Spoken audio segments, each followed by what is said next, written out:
ప్రశాంతంగా గడపచ్చునని, లేని పక్షంలో వాడు పుట్టుకతోటే దుర్మార్గుడైతే జీవితంలో ప్రతిక్షణం భయంకరంగా ఉంటుందని పుట్టుకకి ముందే గ్రహించుకొని ఏర్పాట్లు చేశారు వాళ్ళు. అదో యథార్థాన్ని ఇక్కడ గమనించాలి. చిత్రం ఏమిటంటే, ఏ ఆదిశంకరుడు జన్మించారో ఆయన సంవత్సరం తిరుగుతూ ఉండగానే సంపూర్ణంగా వాక్శక్తి ఆయనకు వచ్చింది. ఎలా వచ్చింది? శంకర శంకర సాక్షాత్.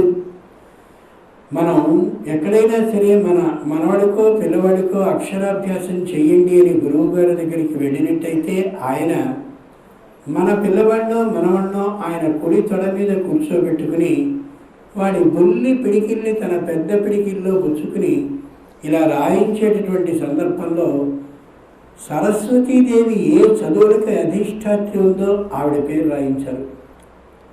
వినాయకుడు ఇక్కడ మనకున్నాడే, ఆయన విద్యలకెల్లా వజ్జ కాబట్టి అన్ని విద్యలకి ఉపాధ్యాయుడు ఆయన కాబట్టి ఆయన పేరుని రాయించాడు. నమ శివాయ సిద్ధన్నమ అని రాయిస్తారు. ఇదేమిటి? సరస్వతీదేవి ఉంది కదా చదువులకి, వినాయకుడు ఉన్నాడు కదా చదువులకి, వీళ్ళిద్దరి పేరు రాయించకుండా శంకరుడి పేరు రాయించడం ఏమిటి? ఆశ్చర్యం కాదు. కారణం ఒకటే, లోకంలో మనందరం జన్మించిన తరువాత ఒకరికి ఒకరు మాట్లాడుకునేటటువంటి భాష అనేది ఒకటి లేకపోయాక మనం మూగ సంజ్ఞలతో మాట్లాడుకునేటటువంటి సందర్భంలో ననాద ఢక్కాం నవ పంచవారం, శంకరుడు తన చేతిలో ఉండేటటువంటి డమరుకాన్ని 14 మార్లు మోగించాడు. ఆ మోగించినటువంటి ధరుల ప్రకారమే అచ్చులు హల్లులు అనేటటువంటి 50 అక్షరాలు లోకానికి వస్తే ఆ 50 అక్షరాల ద్వారానే సంస్కృత భాష అనేది పుడితే ఆ పుట్టినటువంటి భాష ద్వారానే మనందరం చదువుకోగలిగాం, ఓ భాషని నేర్చుకోగలిగాం. భాష ద్వారా భాషిస్తూ ఉన్నాం కాబట్టి మనకి మొట్టమొదటిగా ఒక భాషని నేర్పిన పుణ్యాత్ముడు మహానుభావుడు దైవం శంకరుడే. కాబట్టి ఆ శంకరుని యొక్క అంశలో పుట్టిన ఈ ఆది శంకరాచార్యుడి వారికి సంవత్సరంలోనే వాక్శక్తి వచ్చి అమోఘంగా మాటలు మాట్లాడగలిగిన తనం వచ్చింది. మరో చిత్రం ఏమిటంటే, బాగా గుర్తించండి అమ్మా, నేను ఎవరితోనూ నిందించాలని ఒకరిని విమర్శించాలని అభిప్రాయంతో మాట్లాడే లక్షణం నాకు లేదు. పిల్లలందరికీ కూడా 3 సంవత్సరాల వరకు బుద్ధి రోజు రోజుకి క్షణానికి వికసిస్తూ ఉంటుంది. కారణం, వాళ్ళు తక్కువ మాట్లాడుతూ ఎక్కువ విషయాల్ని పరిశీలిస్తూ ఉంటారు. ఆ పరిశీలించడము అంటే ఇది ఎలా నడుస్తుంది, అది ఎలా కడుగుతుంది, ఇదేం చేస్తుంది, అదేం చేస్తుంది అని. ఆ సందర్భంలో వాళ్ళు మాట్లాడుతూ ఉండరు కాబట్టి, చూస్తూ ఉంటారు కాబట్టి, బుద్ధితో ఆలోచన చేస్తూ ఉంటారు కాబట్టి, ఆ బుద్ధికి సంబంధించిన ఆలోచన అలా ఆలోచిస్తూనే ఉండాలి. అంటే వాడి కంటికి ఏది చూపించకూడదు. అదేవిడి కంటికి చూపించకుండా గుర్రంలా కళ్ళుకి గంతలు కట్టాలా? కాదు. ఈ పాడు టీవీని కానీ మీరు చూపించినట్టయితే దాని నుండి వచ్చేటటువంటి విషయాలని మాత్రమే వాడు స్వీకరిస్తూ ఆ కథలకి, కార్టూన్లకి, కుక్క బొమ్మలకి, నక్క బొమ్మలకి, ఆలోచనకి అలవాటు పడిపోయి సొంతంగా వాడు బుద్ధితో సృజనాత్మకమైనటువంటి ఏ శక్తిని పెంపొందించుకోవలసిన వాడు అవుతున్నాడో ఆ స్థితి వాడికి రాదు. ఇది యథార్థం గుర్తుంచుకోండి. ముఖ్యంగా తల్లిదండ్రులు, తాత ముత్తాతలందరూ గుర్తుంచుకోండి. వాడికి ఏం తెలుస్తుంది అంటే ఆ చూసేది మాత్రమే వాడికి బుద్ధిలోకి వస్తుంది. కొత్తదైనటువంటి ఆలోచన రాదు. దానికి మహానుభావుడైనటువంటి వరాహమీరుడు బృహత్సవేతలో ఒక అద్భుతమైనటువంటి పోలికని ఇచ్చాడు. ఈ టీవీలో ఆ రోజు లేకపోయినా ఆయన తోచినటువంటి పోలికలో ఒక ఉదాహరణని ఇచ్చాడు. రోజు కొద్దిగా నీటి చొప్పున మనం నూతిలో నుంచి నీరు తీస్తూ ఉంటే కింది నుంచి నీరు మళ్ళీ ఊరుతుంది. రాత్రి మొత్తం తాతయ్య గారు స్నానం చేసేసరికి చెంబుడి నీళ్లు మాత్రమే మిగిలినప్పటికీ నొయ్యి మళ్ళీ పొద్దున ఆయన స్నానానికి వచ్చేసరికి మళ్ళీ దాదాపు ఒక 70-80 బిందెల నీరు అలా ఊరుతుంది. ఆ ఊరేటటువంటి జలం ఉన్న నూతిలోనికి మీరే తీసుకొచ్చి నీళ్లు పోయడం కానీ ప్రారంభించినట్లయితే చస్తే ఊరుతుంది, ఊట ఆగిపోతుంది. ఎంత ఆలోచన చేసి చెప్పాడో చూడండి. అందుకని పిల్లలైనటువంటి వాళ్ళకి వాళ్ళ ఆలోచనని వాళ్ళు చేసేటటువంటి విధంగా కానీ మనం ఉంచినట్టయితే వాళ్ళకి అమోఘమైన జ్ఞానం పెంపొందుతుంది. ఆ సమయంలో కానీ అవతల నుంచి మాట్లాడుతూ ఉండేటటువంటి చూపించుతూ ఉండేటటువంటి వాటిని మాత్రమే అలవాటు చేసినట్టయితే దాన్ని వింటూ దాన్ని చూస్తూ కొత్త ఆలోచనని వాళ్ళు చేయలేకపోతారు. సృజనాత్మకత ఏమాత్రం ఉండదు. దాదాపు 10-15 సంవత్సరాల తర్వాత ఇదే పరిస్థితి మన పిల్లలకి రాబోతోందనే యథార్థాన్ని కొద్దిగా హెచ్చరికగా భావించి చూసుకోగలగాలి. ఆదిశంకరాచార్యుల వారికి సంవత్సరంలో మాటలు వచ్చాయనగానే కొత్త కాలం వాళ్ళందరూ ఇష్టం వచ్చినట్టు మాట్లాడి ఎలా వస్తాయి మాటలు అని వీళ్ళందరూ ఆ విషయంగా ఊహించలేకపోయారు. కాబట్టి 2వ సంవత్సరం రాగానే ఆయన సంస్కృతంలో మాట్లాడగలిగారు. దానికి కారణం శంకర శంకర సాక్షాత్. ఆలోచించండి, ఇది ఏ విధమైనటువంటి అసాధ్యమైన అంశము కాదు, కష్టమైనటువంటి అంశము కాదు. పిల్లవాడిని సరి అయినటువంటి పద్ధతిలో కానీ మనం అలా ప్రవేశపెట్టి వాడిని గాడిలో పెడితే 2 సంవత్సరాలకి చక్కనైనటువంటి భాషని నేర్చుకోగలుగుతాడు. పిల్లల్లో ఉండే శక్తి గురించి ఆదిశంకరాచార్యుల వారు మనకి తెలియచేస్తున్న సత్యం ఇది. ఉదాహరణకి ఎక్కడో కేవలం ఒక తురక దేశంలో పుట్టినటువంటి వాడు బెహ్రెయిన్, షార్జా అక్కడెక్కడో ఉన్నటువంటి పిల్లవాడు అక్కడి భాషని 2 సంవత్సరాలు వచ్చేసరికి అర్థం చేసుకోగలుగుతాడు. ఇక్కడికి వచ్చి హిందీని నేర్చుకోగలుగుతాడు, మరో చోటుకి వచ్చి తెలుగుని నేర్చుకోగలుగుతాడు. 3 భాషలని గురువు లేకుండా వాడికి వాడు నేర్చుకోగలుగుతున్నాడు అంటే ఎంతటి సారవంతమైనటువంటి బుద్ధితో వాడు ఉన్నాడో ఒక్కసారి ఆలోచించి చూసుకోగలగాలి. మనం చాలా అదృష్టవంతులం కాబట్టి వాళ్ళకి పిల్లలకి అమోఘంగా భాష ఎవరూ నేర్పకుండా వస్తుంది కాబట్టి మనం అదృష్టవంతులం అయిపోయాం తప్ప, అదే ఒకవేళ వాడికి భాష నేర్పవలసి వస్తే మీ పిల్లవాడికి 1వ సంవత్సరమా ₹1,00,000 కట్టండి మేము భాష నేర్పుతామని వీళ్ళు మొత్తం గుండు కొట్టేసేవాళ్ళు ఈ కొత్తకాలం చదువు వాళ్ళు. మహానుభావుడైనటువంటి భగవంతుడు మన విషయంలో ఆలోచించి ఈ అవకాశాన్ని ఇచ్చాడు. అంచేత పిల్లలకి రానటువంటి భాష ఉండదు, తెలియనిటువంటి విశేషం ఉండదు, గమనించలేనటువంటి అంశం కూడా ఉండదనే యథార్థాన్ని ఆదిశంకరుల వారి ద్వారా మనం గ్రహించాలి. ఇక్కడ ఒక మాట మీకు కష్టమైనా సరే అవకాశం వచ్చినప్పుడు చెప్పక మానదు కాబట్టి చెప్తున్నాను. 2-2.5 సంవత్సరాలు వచ్చేసరికి బుద్ధిని ధిషణ అనమంది శాస్త్రం. ధిషణ అంటే మంచి పదును పెట్టినటువంటి కత్తిలాగా మెరిసిపోయేటటువంటి శక్తి కలిగిన బుద్ధి అని. అటువంటి సందర్భంలో తాతగారి పక్కన ఒళ్ళో పడుకున్నటువంటి వాడికి ఆదిత్యాలయ స్తోత్రం వినిపించండి తాతగారు, వాడికి వచ్చేస్తుంది. వినాయకుడి శ్లోకం వచ్చేస్తుంది, సరస్వతి అష్టకం వచ్చేస్తుంది, విష్ణు సహస్రనామం వచ్చేస్తుంది. అక్క పక్కనే కూర్చుని అక్క సంగీతం నేర్చుకుంటుంటే వీడికి వచ్చేస్తుంది. అన్నీ వచ్చేస్తాయి, గుర్తుంచుకోండి. మనకి మొట్టమొదటిగా ఒక భాషని నేర్పిన పుణ్యాత్ముడు, మహానుభావుడు, దైవం శంకరుడే కాబట్టి ఆ శంకరుని యొక్క అంశలో పుట్టిన ఈ ఆదిశంకరాచార్యుల వారికి సంవత్సరంలోనే వాక్శక్తి వచ్చి అమోఘంగా మాటలు మాట్లాడగలిగిన తనం వచ్చింది. మరో చిత్రం ఏమిటంటే, బాగా గుర్తించండి అమ్మా, నేను ఎవరితోనూ నిందించాలని, ఒకరిని విమర్శించాలని అభిప్రాయంతో మాట్లాడే లక్షణం నాకు లేదు. పిల్లలందరికీ కూడా 3 సంవత్సరాల వరకు బుద్ధి రోజు రోజుకి క్షణానికి వికసిస్తూ ఉంటుంది. కారణం వాళ్ళు తక్కువ మాట్లాడుతూ ఎక్కువ విషయాల్ని పరిశీలిస్తూ ఉంటారు. ఆ పరిశీలించడము అంటే ఇది ఎలా నడుస్తుంది, అది ఎలా కడుగుతుంది, ఇదేం చేస్తోంది, అదేం చేస్తోంది అని. ఆ సందర్భంలో వాళ్ళు మాట్లాడుతూ ఉండరు కాబట్టి, చూస్తూ ఉంటారు కాబట్టి, బుద్ధితో ఆలోచన చేస్తూ ఉంటారు కాబట్టి, ఆ బుద్ధికి సంబంధించిన ఆలోచన అలా ఆలోచిస్తూనే ఉండాలి. అంటే వాడి కంటికి ఏది చూపించకూడదు. అదేవిడి కంటికి చూపించకుండా గుర్రంలా కళ్ళుకి గంతలు కట్టాలా కాదు. ఈ పాడు టీవీని కానీ మీరు చూపించినట్టయితే దాని నుండి వచ్చేటటువంటి విషయాలని మాత్రమే వాడు స్వీకరిస్తూ ఆ కథలకి, కార్టూన్లకి, కుక్క బొమ్మలకి, నక్క బొమ్మలకి, ఆలోచనకి అలవాటు పడిపోయి సొంతంగా వాడు బుద్ధితో సృజనాత్మకమైనటువంటి ఏ శక్తిని పెంపొందించుకోవలసిన వాడు అవుతున్నాడో ఆ స్థితి వాడికి రాదు. ఇది యథార్థం గుర్తుంచుకోండి. ముఖ్యంగా తల్లిదండ్రులు, తాత ముత్తాతలు అందరూ గుర్తుంచుకోండి. వాడికి ఏం తెలుస్తుంది అంటే ఆ చూసేది మాత్రమే వాడికి బుద్ధిలోకి వస్తుంది. కొత్తదైనటువంటి ఆలోచన రాదు.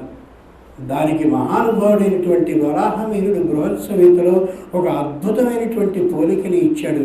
ఈ టీవీలో ఆ రోజు లేకపోయినా ఆయన తోచినటువంటి పోలికలో ఒక ఉదాహరణని ఇచ్చాడు. రోజు కొద్ది కొద్దిగా నీటి చొప్పున మనం నూతిలో నుంచి నీరు తీస్తూ ఉంటే కింది నుంచి నీరు మళ్ళీ ఊరుతుంది. రాత్రి మొత్తం తాతయ్య గారు స్నానం చేసేసరికి చెంబుడి నీళ్లు మాత్రమే మిగిలినప్పటికీ నొయ్యి మళ్ళీ పొద్దున ఆయన స్నానానికి వచ్చేసరికి మళ్ళీ దాదాపు ఒక 70-80 బిందెల నీరు అలా ఊరుతుంది. ఆ ఊరేటటువంటి జలం ఉన్న నూతిలోనికి మీరే తీసుకొచ్చి నీళ్లు పోయడం కానీ ప్రారంభించినట్లయితే చస్తే ఊరుదని ఊట ఆగిపోతుంది. ఎంత ఆలోచన చేసి చెప్పాడో చూడండి. అందుకని పిల్లలైనటువంటి వాళ్ళకి వాళ్ళ ఆలోచనని వాళ్ళు చేసేటటువంటి విధంగా కానీ మనం ఉంచినట్టయితే వాళ్ళకి అమోఘమైన జ్ఞానం పెంపొందుతుంది. ఆ సమయంలో కానీ అవతల నుంచి మాట్లాడుతూ ఉండేటటువంటి చూపించుతూ ఉండేటటువంటి వాటిని మాత్రమే అలవాటు చేసినట్టయితే దాన్ని వింటూ దాన్ని చూస్తూ కొత్త ఆలోచనని వాళ్ళు చేయలేకపోతారు. సృజనాత్మకత ఏమాత్రం ఉండదు. దాదాపు 10-15 సంవత్సరాల తర్వాత ఇదే పరిస్థితి మన పిల్లలకి రాబోతోందనే యథార్థాన్ని కొద్దిగా హెచ్చరికగా భావించి చూసుకోగలగాలి. ఆదిశంకరాచార్యుల వారికి సంవత్సరంలో మాటలు వచ్చాయనగానే కొత్త కాలం వాళ్ళందరూ ఇష్టం వచ్చినట్టు మాట్లాడి ఎలా వస్తాయి మాటలు అని వీళ్ళందరూ ఆ విషయంగా ఊహించలేకపోయారు. కాబట్టి 2వ సంవత్సరం రాగానే ఆయన సంస్కృతంలో మాట్లాడగలిగారు. దానికి కారణం శంకర సాక్షాత్. ఆలోచించండి, ఇది ఏ విధమైనటువంటి అసాధ్యమైన అంశము కాదు, కష్టమైనటువంటి అంశము కాదు. పిల్లవాడిని సరి అయినటువంటి పద్ధతిలో కానీ మనం అలా ప్రవేశపెట్టి వాడిని గాడిలో పెడితే 2 సంవత్సరాలకి చక్కనైనటువంటి భాషని నేర్చుకోగలుగుతాడు. పిల్లల్లో ఉండే శక్తి గురించి ఆదిశంకరాచార్యుల వారు మనకి తెలియచేస్తున్న సత్యం ఇది. ఉదాహరణకి ఎక్కడో కేవలం ఒక తురక దేశంలో పుట్టినటువంటి వాడు బహ్రెయిన్, షార్జా అక్కడెక్కడో ఉన్నటువంటి పిల్లవాడు అక్కడి భాషని 2 సంవత్సరాలు వచ్చేసరికి అర్థం చేసుకోగలుగుతాడు. ఇక్కడికి వచ్చి హిందీని నేర్చుకోగలుగుతాడు, మరో చోటికి వచ్చి తెలుగుని నేర్చుకోగలుగుతాడు. 3 భాషలని గురువు లేకుండా వాడికి వాడు నేర్చుకోగలుగుతున్నాడు అంటే ఎంతటి సారవంతమైనటువంటి బుద్ధితో వాడు ఉన్నాడో ఒక్కసారి ఆలోచించి చూసుకోగలగాలి. మనం చాలా అదృష్టవంతులం కాబట్టి వాళ్ళకి పిల్లలకి అమోఘంగా భాష ఎవరూ నేర్పకుండా వస్తుంది కాబట్టి మనం అదృష్టవంతులం అయిపోయాం తప్ప, అదే ఒకవేళ వాడికి భాష నేర్పవలసి వస్తే మీ పిల్లవాడికి 1వ సంవత్సరమా ₹1,00,000 కట్టండి మేము భాష నేర్పుతామని వీళ్ళు మొత్తం గుండు కొట్టేసేవాళ్ళు. ఈ కొత్తకాలం చదువు వాళ్ళు. మహానుభావుడైనటువంటి భగవంతుడు మన విషయంలో ఆలోచించి ఈ అవకాశాన్ని ఇచ్చాడు. అంచేత పిల్లలకి రానటువంటి భాష ఉండదు, తెలియనటువంటి విశేషం ఉండదు, గమనించలేనటువంటి అంశం కూడా ఉండదనే యథార్థాన్ని ఆదిశంకరుల వారి ద్వారా మనం గ్రహించాలి. ఇక్కడ మాట మీకు కష్టమైనా సరే అవకాశం వచ్చినప్పుడు చెప్పక మానదు కాబట్టి చెప్తున్నాను. 2-2.5 సంవత్సరాలు వచ్చేసరికి బుద్ధిని ధిషణ అనమంది శాస్త్రం. ధిషణ అంటే మంచి పదులు పెట్టినటువంటి కత్తిలాగా మెరిసిపోయేటటువంటి శక్తి కలిగిన బుద్ధి అని. అటువంటి సందర్భంలో తాతగారి పక్కన ఒళ్ళో పడుకున్నటువంటి వాడికి ఆదిత్యాలయ స్తోత్రం వినిపించండి తాతగారు, వాడికి వచ్చేస్తుంది. వినాయకుడి శ్లోకం వచ్చేస్తుంది, సరస్వతి అష్టకం వచ్చేస్తుంది, విష్ణు సహస్రనామం వచ్చేస్తుంది. అక్క పక్కనే కూర్చుని అక్క సంగీతం నేర్చుకుంటుంటే వీడికి వచ్చేస్తుంది. అన్నీ వచ్చేస్తాయి, గుర్తుంచుకోండి. మనం చెప్పాల్సిన అవసరం లేకుండా బుద్ధికి హత్తుకుపోయేటటువంటి అమోఘమైన శక్తి, సంపద, విజ్ఞానము కలిగేటటువంటి వయసు 2.5-3 సంవత్సరాల మధ్య. అలాంటి కాలంలో ఉన్న పిల్లవాడిని వాడికి వచ్చినటువంటి చదువు ఏదైతే ఉందో అటువంటి సందర్భంలో ఏం చేయాలంటే నచపుత్రా కదాచన. ఆ సందర్భంలో బాగా గుర్తుంచుకోండి అమ్మా, మా అబ్బాయికి ఒక్కసారి వింటే వచ్చేస్తుంది, మా అబ్బాయి ఒక్కసారి అలా చూస్తే రాసేయగలడు. అలాంటి వెర్రి మాటలు మాట్లాడొద్దని శాస్త్రం చెప్పింది. శంకరాచార్యుల వారికి 2.5 సంవత్సరాల్లో వేదానికి సంబంధించిన విశేషాలన్నీ ఎవరెవరో మాట్లాడుకుంటూ ఉంటే అమోఘంగా బుద్ధిలోనికి వచ్చేస్తుంటే సంస్కృతంలో శ్లోకాలని కూడా చెప్పగలిగిన స్థాయి కూడా ఆయనకి పట్టుబడిపోతూ ఉంటే, అంటే అనేకమైన శ్లోకాలని వింటూ ఉండడం కారణంగా ఆ వరసలో సంస్కృత అక్షరాలు పడిపోయి అలా శ్లోకాలు వచ్చేస్తూ ఉంటే ఆయన్ని ఎక్కడికి తిప్పలా, ఎవరి దగ్గరికి తీసుకువెళ్ళలా. అమోఘంగా మా పిల్లవాడికి ఇట్లాంటి జ్ఞాన గంగా ప్రవాహం కలిగిందన్న తల్లిదండ్రులు ఆనందపడ్డారు. మనం వేళ 3 సంవత్సరాల కుర్రాడు 30 దేశాల రాజధానులు చెప్తున్నాడు అంటే ఆ దేశానికి సంబంధించిన వాడు ఏదో చెప్తున్నారంటే దిష్టి పిడతల అన్ని చోట్ల వాడికి సన్మానాలు చేస్తున్నాం, వాడు 10వ తరగతిలో తప్పి కూర్చుంటున్నాడు. ఇది యథార్థం. పిల్లల్ని ఎప్పుడూ పొగడద్దు, పిల్లల్ని ఈ విధంగా తిప్పద్దు. వాడికి ఉన్నటువంటి మేధాశక్తిని చాలా బాగా పెంచేటటువంటి లక్షణం ఆదిశంకరాచార్యుల వారిని శివగురువు అలాగే ఆర్యాంబ ఏ విధంగానూ తిప్పలేదు. వాడికి చదువు కోసమని అనేకమైనటువంటి శాస్త్రాల అధ్యయనం రావాలనే ఆలోచనతో యోగ్యులైనటువంటి గురువు దగ్గరికి తీసుకువెళ్ళాలి అని ఆలోచించారు. ఇది మనం తెలుసుకున్న 3వ విషయం. 4వ విషయం ఇంకా ఆశ్చర్యకరం. బ్రహ్మాండంగా చదువుకుంటున్నటువంటి పిల్లవాడికి ఉపనయనాన్ని కానీ చేసినట్లయితే, యోగ్యుడైన గురువు దగ్గరికి తీసుకువెళ్ళినట్లయితే అద్భుతమైన వేదాధ్యయనాన్ని చేయించడానికి అవకాశం ఉంటుందని ఆలోచించిన తండ్రి తల్లి అతనికి ఉపనయనం చేయాలని ఆలోచించారు. ఉపనయనము అంటే ఊరికే మెళ్ళో జంధ్యం వేసుకోవడం అని అర్థం కాదు. ఉపనయనం, నయనం అంటే కళ్ళు, ఉప అంటే సమీపం. 2 కళ్ళకి మధ్యలో 3వ నేత్రం ఒకటి ఉంటుంది, దాన్ని జ్ఞాననేత్రము అంటారు. నయనయో సమీపం ఉపనయనం. కాబట్టి మధ్యలో ఉండే ఆ జ్ఞాన నేత్రాన్ని తెరిపించడం కోసం, ఉపనయనం కోసం, గురువు యొక్క సమీపానికి నయనం తీసుకుపోవడం అని అర్థం. కాబట్టి ఉపనయనం అనే మాటకి 2 అర్థాలు. 2 కళ్ళ మధ్య ఉండేటటువంటి జ్ఞాననేత్రాన్ని తెరిపించడం కోసం, గురువు యొక్క సమీపానికి నయనం తీసుకుపోవడం అని అర్థం. అట్లా తీసుకుపోవాలి అని అనుకుంటూ ఉన్నటువంటి వేళ మహానుభావుడైనటువంటి శివగురువు అస్తమించాడు. గమనించుకోగలగాలి. ఏమండి, ఆదిశంకరాచార్యులు వారు అంటున్నారు, శంకరుని యొక్క అపరావతారం అంటున్నారు. అబ్బో వాళ్ళు శివ పూజలు చేస్తే తప్ప ఏం జరగలేదన్నారు. నిష్టలు, నియమలు, వ్రతాలు, తపాలు అన్నీ చేశారన్నారు. ఏం జరిగింది, ఆవిడ విధవరాలు అయింది కదా అని లోకంలో అందరూ అంటారు. వైధవ్యం అనేటటువంటిది నేరం కాదనే యథార్థాన్ని, వైధవ్యం అనేదాన్ని తక్కువగా చూడదగినటువంటి విషయం కాదని, విధవ అయినటువంటి భార్యని ఏ విధంగానూ దూరంగా ఉంచాలనే విశేషాన్ని ఏ పురాణము, ఇతిహాసము, శాస్త్రము, కథ చెప్పదు. ఆదిశంకరుల వారి తల్లి ఆ విధమైనటువంటి వైధవ్యాన్ని దురదృష్టవశాత్తు పొందితే ఆయనకి సంబంధించిన వాళ్ళందరూ కూడా కిట్టని వాళ్ళు, ఇంతటి పుత్రుడు కలిగాడనేటటువంటి ఆలోచనతో కిట్టనటువంటి వాళ్ళు మాత్రం గేలి చేశారు. అయితే దానికి ఆవిడ ఏమాత్రము కుంగల. మరో యథార్థాన్ని తెలుసుకోవాలి. ఇక్కడ పురాణం ఏం చెప్తుంది అంటే, కథని వెళ్ళిపోయి చెప్తూ చరిత్ర రూపంగా ఏది యథార్థమో తెలియచేస్తుంది. కాబట్టి ఆదిశంకరుల వారి తల్లికి ఇంతటి వైధవ్యం సంప్రాప్తించింది కాబట్టి ఒడిగి ఎవరు చేయాలి అనేది ప్రశ్న. లోకంలో ధర్మ సందేహాలను అడుగుతూ ఉంటారు. దానికి ఎక్కడి నుంచో సమాధానాలు మేము చెప్పేందుకు మా బుద్ధి ఏదో పెద్ద గొప్పది అని అనుకోకండి. కేవలం ఇట్లాంటి సందర్భాల్లో ఎక్కడెక్కడ వస్తాయో గమనించి వాటిలో ఆ విషయాన్ని చెప్పడమే తప్ప మరొకటి ఏమాత్రమూ కాదు.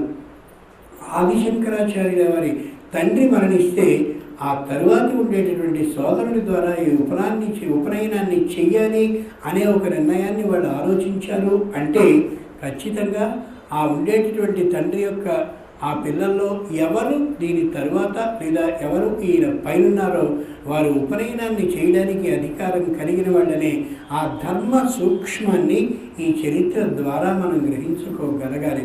ఈ విశేషాన్ని బాగా అర్థం చేసుకోగలగాలి. అలాగే ఉపనయనం చేయాలని నిశ్చయించుకుని ఉపనయనాన్ని ఆయన ద్వారా చేయించింది. ఆశ్చర్యం కాదు. కాబట్టి తండ్రి దురదృష్టవశాత్తు మరణించినటువంటి పుత్రుడికి ఉపనయనం చెయ్యకూడదని కానీ, అలాగే ఆవిడ మరి ఒక్కతే ఉంది కాబట్టి ఏం చేయాలని కానీ అలాంటి కష్టం అక్కర్లేదని తన జీవిత చరిత్ర ద్వారా ప్రబోధించి చూపించినటువంటి మహానుభావులు ఆదిశంకరుడు. అయింది. అద్భుతమైనటువంటి వేదాధ్యయనానికి పెట్టగానే ప్రపేదిరే ప్రాక్తన జన్మ విద్య, అమోఘమైనటువంటి సంస్కార వశం కారణంగా ఏం చెప్తూ ఉంటే అది అలా హత్తుకుపోతుంది శంకరాచార్యుల వారికి. ప్రతీదీ ఆశ్చర్యకరంగా అలా అన్నీ వచ్చేస్తున్నాయి. శంకరుల వారికే కాదు, నేను మనవి చేస్తున్నాను, మనం కూడా పిల్లల్ని అదే విధంగా జాగ్రత్తగా కానీ పెంచినట్టయితే, అనవసరమైన వాటిని చూపించకపోతే ప్రతి పుత్రుడు కూడా అంతటి మేధా విశేషం కలిగిన వాడే అవుతాడు. అలా పిల్లవాడిని జాగ్రత్తగా పెంచుతూ ఉంటే మెల్లగా సంస్కృతంలో శ్లోకాలని అలా తనకి తానుగా కట్టి పాడడాన్ని ప్రారంభించాడు సుకంఠస్వరంతో. ఇది గమనించినటువంటి కేరళ దేశ ఆస్థాన పండితుడైనటువంటి వ్యక్తి వెంటనే సూచించాడు రాజుగారికి, నాకంటే యోగ్యుడైన వాడు, చిన్న వయసులో ఉన్నప్పటికీ మహాద్భుతమైన పాండిత్యాన్ని చూపించగలిగిన వాడు యోగ్యుడు ఒకడున్నాడు, చాలా చిన్న వయసు వాడైనా మన ఆస్థానానికి రప్పించినట్టయితే లోకానికి మంచి వెలుగుల్ని ప్రసాదించగలిగిన వాడిని తీసుకురండి అని చెప్పి అనగానే కేరళ రాజు బ్రహ్మాండమైన బంగారు కానుకలతో స్వయంగా ఈ బుద్ధుడి వద్దకి వర్తమానాన్ని పంపడం కాకుండా తాను స్వయంగా విచ్చేశాడు. సహజంగా రాజులైనటువంటి వాళ్ళు వర్తమానాన్ని ఎవరి ద్వారానో పంపిస్తారు, కానీ రాజే స్వయంగా వచ్చి కానుకల్ని అక్కడ పెట్టి స్వీకరించవలసిందిగా కోరితే అక్కడ గమనించుకోవాలి. అంత ధనపు రాశిని తీసుకొచ్చినప్పటికీ కూడా నిర్ద్వంద్వంగా తిరస్కరించారు ఆదిశంకరుల వారు. ఈ విశేషాన్ని మర్చిపోకూడదు. కమనీయ భూమి భాగములు లేకున్నవే పడియుండగా దూది పరపులేల, సహజంబులకు కరాంజలు లేకున్నవే భోజన భాజన పుంజమేల, వల్కరాజిన కుశావళులు లేకున్నవే కట్టదుకూల సంఘంబులేల, కొనకొని వశింప గుహలు లేకున్నవే ప్రాసాద సౌధాది పటలమేల. సన్యాసి యొక్క లక్షణాలు ఎలా ఉండాలో పోతన గారు మనకి భాగవతంలో తెలియజేశారు. కమనీయ భూమి భాగములు లేకున్నవే పడియుండగా దూది పరపులేల. నేలని ఎందుకు పరమేశ్వరుడు సృష్టి చేశాడు అంటే, సన్యాసి అయినటువంటి వాడు నేల పడక చేస్తే మాత్రమే సన్యాస జీవితాన్ని గడుపుతున్నవాడు అని అర్థం చేసుకోవాలి అని. పడియుండగా దూది పరపులేల, దూది పరపుల మీద పడి ఉండడం ఎందుకు? పడి ఉండడం అనే మాటని ఎంత తేలికగా చౌకబరుగా మహానుభావుడు భాగవతంలో బమ్మెరపోతం రాశాడో గమనించాడు. ఎంత పెద్ద దూది పరుపు మీద పడుకుంటే అంత సన్యాసి తనని లేనివాడని మనం అర్థం చేసుకోగలగాలి. సహజంబులకు కరాంజలు లేకున్నవే భోజన భాజన పుంజమేల. అరచేతుల్లో ఆహారాన్ని తినేటటువంటి వాడిని సన్యాసిగా లెక్కించుకోవాలి అని. అంటే తాను తినేటటువంటి అన్నాన్నే అరచేతులతో తినాలా? అది కాదు అర్థం. అరచేతులతో దేన్ని తింటాం? కొబ్బరి ముక్కల్ని తింటాం, అరటిపండు ముక్కల్ని తింటాం. వండబడని ఆహార పదార్థం ఏదుందో దాన్ని అరచేతితో తింటాం. వండినటువంటి పదార్థమే అయినట్టయితే ఏదో పత్రం, ఆకో, మరోటో ఏదో ప్రత్యేకమైనటువంటి లోహ పాత్ర తీసుకుని తింటాం. సహజంబులకు కరాంజలు లేకున్నవే భోజన భాజన పుంజమేల. వాళ్ళకి బ్రహ్మాండమైనటువంటి వెండి పాత్రలు, బంగారపు పాత్రలు ఎందుకు? అది సన్యాసితనాన్ని దూరం చేసేదేని స్పష్టంగా చెప్పాడు. ఎంత గొప్ప లోహంలో భోజనాన్ని సన్యాసి చేస్తుంటే అంత సన్యాసి తనకు జీవితానికి దూరంగా ఉన్నట్టు లెక్కాలి. వెండి పాత్రలో భుజించే ఆయన కంటే కూడా బంగారపు పాత్రలో భుజించే అయితే ఆయన గొప్ప సన్యాసిని లెక్కేసుకుంటున్నామంటే అది మన బుద్ధి పొరపాటు తప్ప యథార్థమైనది కాదు అని. వల్కలాగిన కుశావళులు లేకున్నవే కటదుకూల సంఘంబులేల.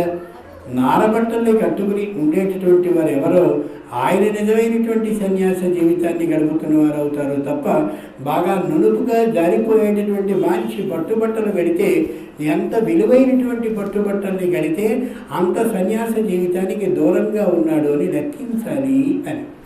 కొనకొని వశింప గుహలు లేకున్నవే ప్రాసాద సౌధాది పటలమేల. చక్కనైనటువంటి గుహలలో ఉంటూ దోమలు వచ్చినా, ఈగలు వచ్చినా, చిన్న అలాంటి తేళ్లు, మండ్రగబ్బలు ఇతరమైనటువంటి వచ్చినా వాటన్నిటినీ కూడా లెక్కించుకోకుండా కేవలం దైవ ధ్యానంలోనే గడుపుతూ పరమేశ్వరుడు నాకు రక్షగా ఉంటాడు అనే ధైర్యంతో జీవించేటటువంటి వారు ఎవరో ఆయన సన్యాసి అవుతాడు తప్ప ప్రాసాద సౌధాధిపటల మేళ మంచి శీతలీకృతమైనటువంటి గదుల్లో ఒక్కొక్క గదిలో 3-4 ఏసీలు బిగించుకున్నటువంటి గదిలో ఎంత సన్యాస జీవితాన్ని గడిపితే అంత అతడు సన్యాసి కాడు. ఎంత స్పష్టంగా భాగవతంలో పోతన మహాకవి చెప్పాడు.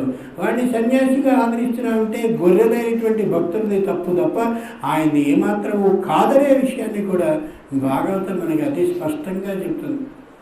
అంతేకాదు పొసగ భిక్షము వెట్టరే పుణ్యసతులు, ఏ ఇంటికి వెళ్ళినా చక్కగా అమోఘమైనటువంటి భిక్షాన్ని పుణ్యసతులైనటువంటి వాళ్ళు అబో మహానుభావుడు వచ్చాడని ఇయ్యడానికి సిద్ధంగా ఉంటారు.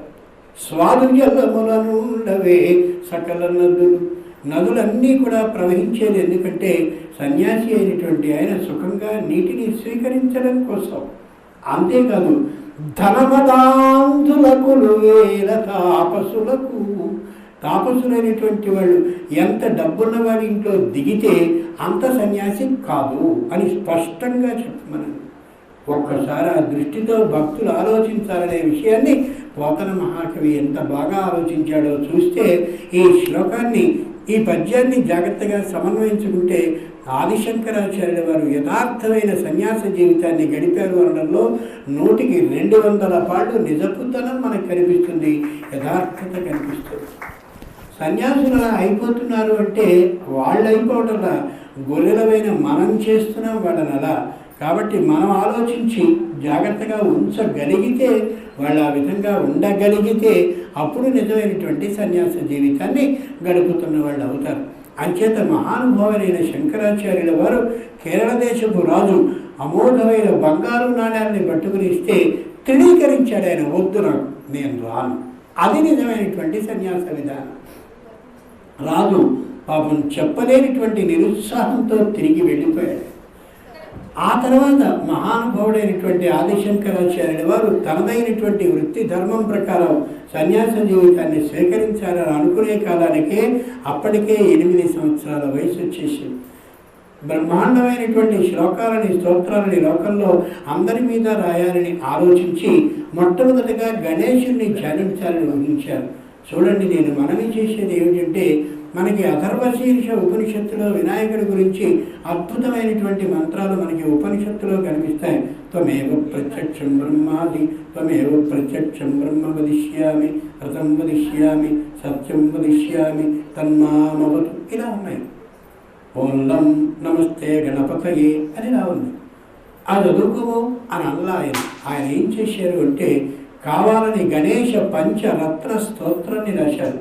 రణక్షుద్ర ఘంటాని నాదాభిరామం చలత్తండవోద్దండ పద్మతాలం లసత్తుండిరాంగో పరివ్యారహారం గణాధీశమీశానసూనం తమీడే స్ఫురన్నిష్ఠురాలోల పింగాక్షితారం కృపాకోమలోదార లీలావతారం కళాబిందు గన్నీయతే యోగివర్యే గణాధీశమీశానసూనం తమీడే. గణాధిపతి మీద స్తోత్రాలని, శ్లోకాలని రాశారు. ఎందుకు ఈ శ్లోకాన్ని ఇక్కడ మనవి చేశాను అంటే, వినాయకుడు నిలబట్టి నృత్యాన్ని చేస్తున్నటువంటి వినాయకుడిని ఇంట్లో ఉంచుకోకూడదట కదా అని అడుగుతూ ఉంటారు మమ్మల్ని ధర్మ సందేహంలో. మహానుభావులైన ఆదిశంకరాచార్యుల వారు మొదటి శ్లోకంలో నృత్యం చేస్తున్న వినాయకుడిని గురించే రాశారంటే, అడిగిన వాడు ఎంత దారుణంగా ఇతరుల చేత ఈ అనుమానాన్ని పెట్టించుకోబడి గిలితో బాధపడుతున్నాడో ఆలోచించుకు చూడండి. లోకంలో గిలి పెట్టి చంపేసే వాళ్ళ సంఖ్య ఎక్కువ, ముఖ్యంగా హిందూ ధర్మంలో మరింత ఎక్కువ.